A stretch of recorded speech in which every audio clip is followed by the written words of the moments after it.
Good morning, Sava here from Sava Talks Football. I hope you are all well. The morning after the game before, it's becoming a little bit repetitive, isn't it? We will, by the way, in a minute, during this daily thought, we will talk about AC Milan being drawn as our last 16 competitors.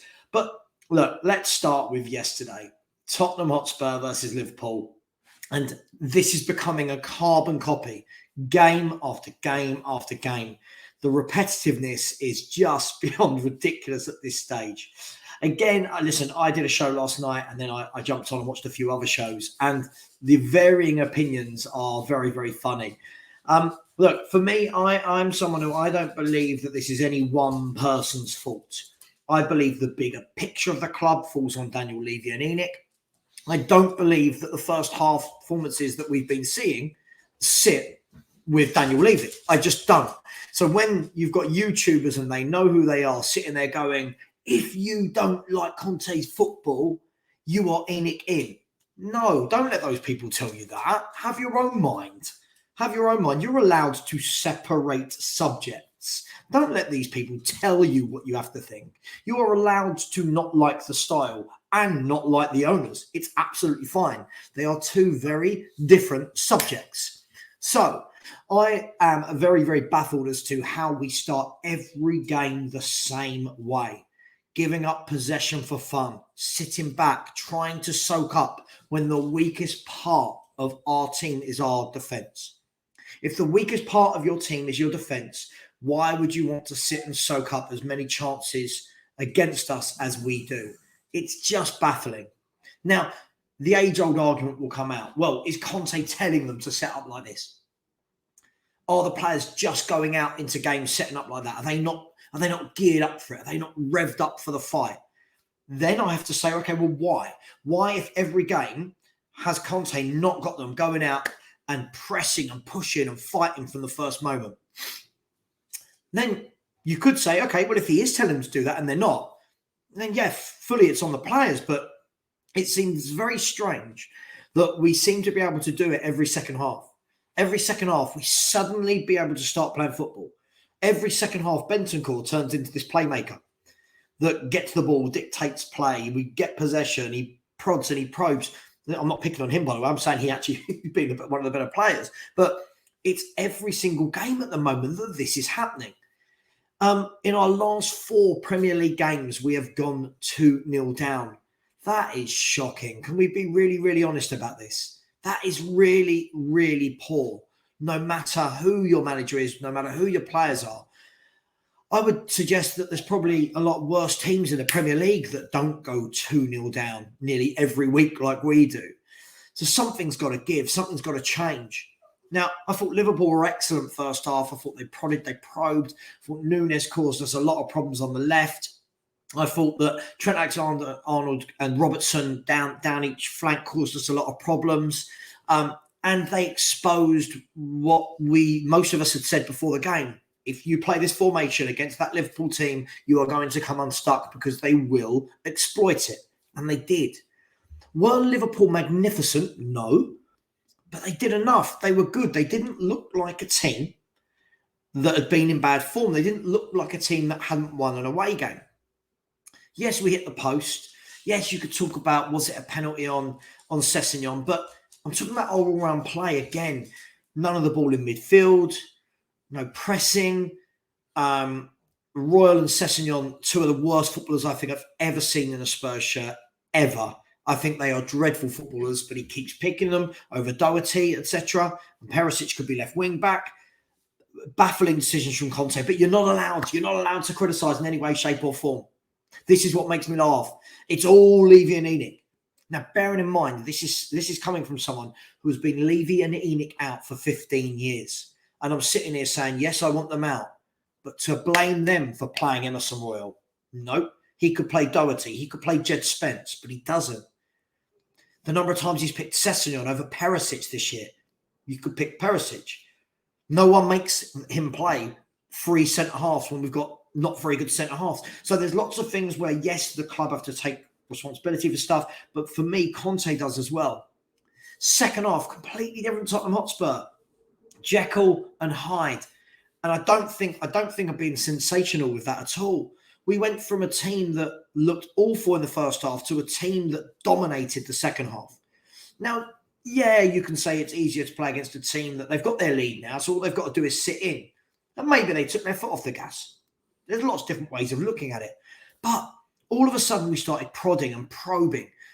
Yeah, getting, as soon as Royal and Sessegnon come off, I thought Doherty and Perisic, that then moved to the wing-backs, had a lot of joy.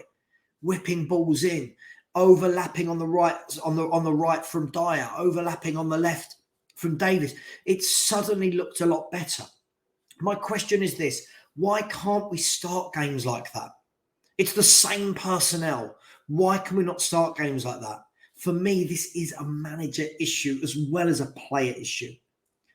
Do a lot of these players need to go? Yes, we know that, but we weren't playing anywhere near this bad towards the end of last season.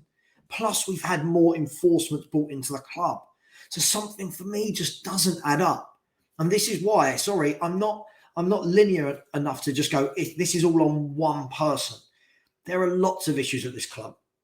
For all those fans in the summer that said we didn't need centre-halves and that Davis and Dyer had stepped up, and look at what Conte's done to them.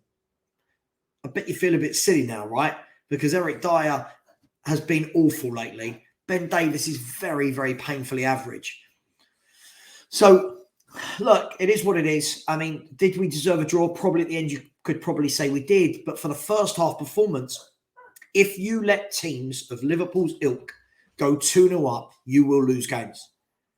We have been, and same with Newcastle, 2-0 up, we will lose games. Man United, 2-0 up, we will lose games. It's okay doing it against Marseille. It's okay doing it against Bournemouth. It's okay when we're playing teams like Leicester and Wolves. No disrespect. When you play the better teams, you will be picked off. And we were. We go to Forest this week in the Cup, then Leeds. Two massive, massive games before the break for the World Cup. Because if you go out of the League Cup to Forest and then you lose to Leeds, all of a sudden you're going into the turn of the year. You're not in the top four. You're not in the League Cup, which is probably our best chance of a trophy. And the wheels can come off very, very quickly. So for me, the next two games are really, really pivotal. Nip it in the bud, get the 2 wins in whichever way you can, regroup after the World Cup. Yeah. Levy and Enoch, this is where they come into play. This is on them.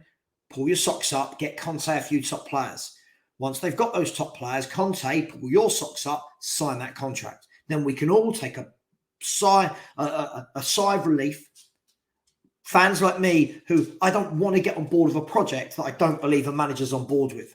And I know a lot of fans can't understand that. A lot of fans are like, oh, you hate Conte. I don't hate Conte. My point is this. What we're watching at the moment isn't good. Yeah? Now, if we're saying that is because of the players we've got, then let Conte convince the board to give him the players he needs. And then when he signs, I will know as a fan that they are backing him. When I know that's all in place, I can go, cool, you know what? I will shut up about the style of play of Conte for the moment. And I can sit there and go, cool, I get it. I know what the plan is. At the moment, I do not know. At the moment, I do not know. I said this all summer and was shouted down. I was called negative. Again, there was no plan in the summer. We signed a lot of players that people got very happy about. He's been backed 8, 9, 10 out of 10 window. I just don't get it. Maybe I'm missing something. Last of all, last couple of minutes, Spurs have just drawn AC Milan in the Champions League. And I'll be honest, there's 2 ways of looking at this as well. There's multiple ways of looking at everything, and that's the beauty of football opinions. Some fans yesterday were, we want PSG. We want to see Neymar. We want to see Messi. We want to see Mbappe and co. And I get that. You want to play the best in the Champions League. Others were like, no. We want some of that Club Brugge, Milan, these teams that aren't as good anymore. Yeah, because we want to go as deep as possible.